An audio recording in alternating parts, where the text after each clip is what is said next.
దేశవ్యాప్తంగా సంచలనం రేపిన NEET UG పరీక్షపై కీలక నిర్ణయం తీసుకుంది ఎన్టీఏ. పేపర్ లీక్ ఆరోపణల నేపథ్యంలో ఈ నెల 3న నిర్వహించిన నీట్ యూజీ పరీక్షను రద్దు చేస్తున్నట్లు ప్రకటించింది. పరీక్ష పారదర్శకతకు భంగం కలిగించిన భావించిన ఎన్టీఏ విద్యార్థుల భవిష్యత్తును దృష్టిలో పెట్టుకుని రీ ఎగ్జామ్ నిర్వహించాలని నిర్ణయించింది.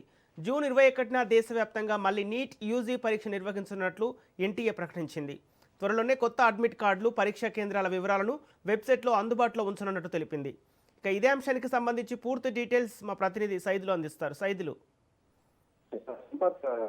మే 3న నిర్వహించినటువంటి నీట్ ఎగ్జామ్ రద్దయిన సంగతి అందరికీ తెలిసిన విషయమే. తిరిగి జూన్ 21 తారీఖు నీట్ ఎగ్జామ్ నిర్వహిస్తామని ఎన్టీఏ అధికారిక ప్రకటన కొద్దిసేపటి క్రితమే ఎక్స్ వేదికగా చేయడం జరిగింది.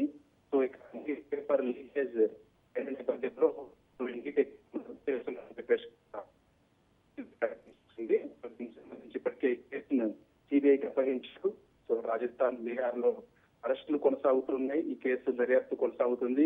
ఎంతమంది ఉన్నా సరే వారిని అదుపులోకి తీసుకొని శిక్ష పడేలా చేస్తామని చెప్పేసి కూడా కేంద్రం కూడా భరోసా ఇచ్చింది. విద్యార్థులు ఎవరు కూడా అధైర్యపడాల్సిన అవసరం లేదు. నీట్ ఎగ్జామ్ మళ్ళీ తిరిగి నిర్వహిస్తామని కూడా చెప్పింది. కొత్తగా రిజిస్ట్రేషన్ చేసుకోవాల్సిన అవసరం లేదు. పాత అప్లికేషన్ చెల్లుబాటు అవుతుందని కూడా చెప్పారు. ఎగ్జామ్ ఫీజు మళ్ళీ కట్టనక్కర్లేదు. పాత ఫీజు కంటిన్యూ అవుతుందని చెప్పేసి కూడా అన్నారు. కొత్త అడ్మిట్ కార్డులు త్వరలోనే ఇచ్చేందుకు ఎన్టీఏ సిద్ధమవుతుంది. ఎగ్జామ్ సెంటర్స్ కూడా మారవు, అదే ఎగ్జామ్ సెంటర్స్ కంటిన్యూ అవుతాయని చెప్పేసి కూడా ఎన్టీఏ చెప్పింది. సో 22,79,000 మంది విద్యార్థులు మళ్ళీ పరీక్ష రాసేందుకు సిద్ధమవుతున్నారు. రీ ఎగ్జామ్ జూన్ కి వెళ్లడంతో రిజల్ట్స్ జూలై మధ్యలో, కౌన్సిలింగ్ ఆగస్టులో మొదలయ్యే అవకాశం ఉంది.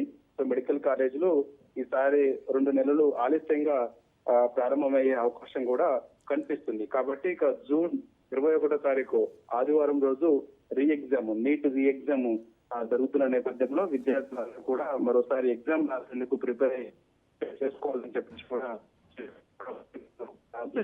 3వ తారీఖు రాసినటువంటి ఎగ్జామ్ సంబంధించి సో పేపర్ లీకేజ్ కారణంగా రద్దు చేస్తున్నామని చెప్పేసి కూడా ఎన్టీఏ అధికారిక ప్రకటన చేసింది. దీనిపైన పెద్ద ఎత్తున దేశవ్యాప్తంగా ఆందోళనలు నిర్వహించారు. చాలా మంది విద్యార్థులు రోడ్డుకి వచ్చి నిరసన తెలియజేశారు. సో నీట్ ఎగ్జామ్ ఇప్పటికీ 3 సార్లు లీక్ కావడం, పారదర్శకత లేకపోవడమే దీనికి కారణం అని చెప్పేసి కూడా పెద్ద ఎత్తున విమర్శలు చర్యలు తీసుకోవాలి. ఎవరైతే పేపర్ లీకేజ్ చేశారో వారిపైన కఠినమైన చర్యలు తీసుకోవాలి. ఇంకోసారి ఇలాంటి లీకేజ్ కాకుండా చూడాలని చెప్పేసి కూడా ఆందోళన చేపట్టారు దేశవ్యాప్తంగా.